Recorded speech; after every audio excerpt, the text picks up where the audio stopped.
Flow theory in less than 5 minutes, I promise.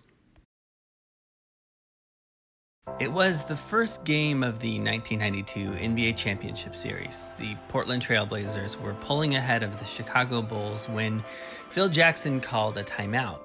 Michael Jordan emerged from this timeout with a sense of intense concentration.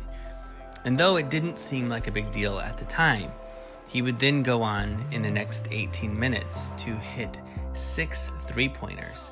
At one point, he looked to the sidelines and shrugged his shoulders, seemingly surprised by his own success. He later described this experience as being in the zone.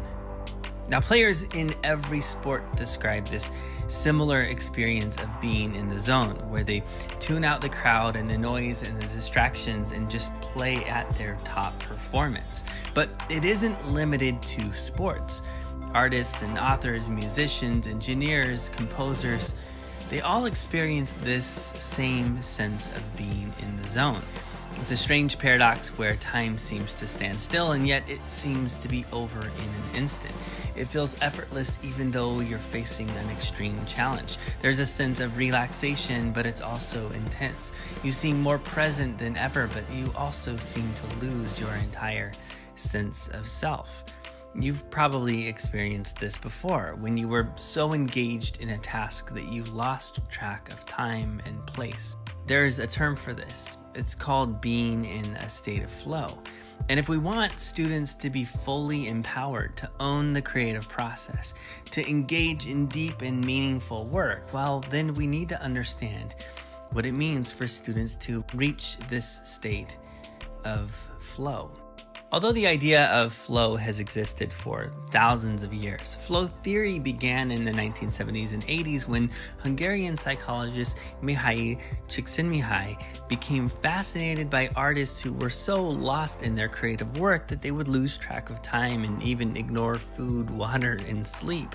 And through his research, he noticed a similar experience with scientists and athletes and authors and all kinds of people who engaged in meaningful work.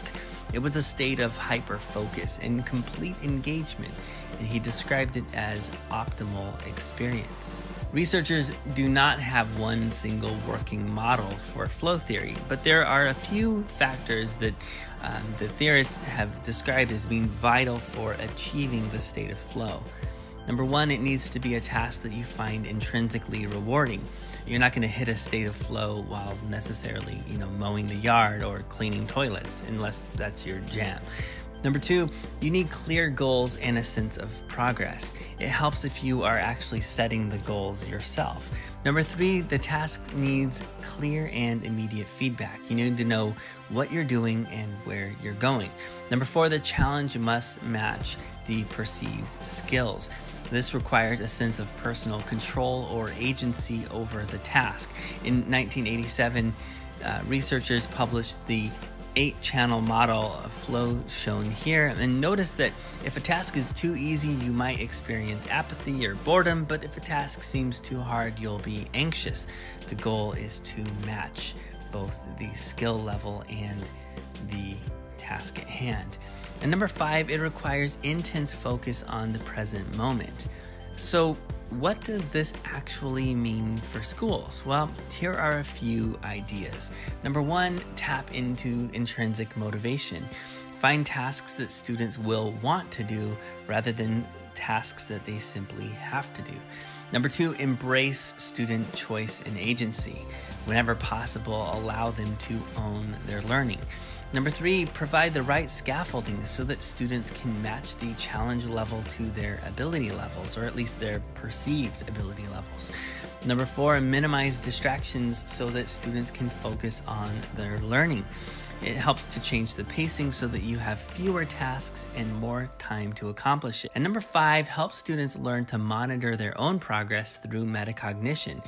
Teach them to set goals, analyze tasks, figure out what they need to do, make adjustments in the moment, and reflect on their progress at hand.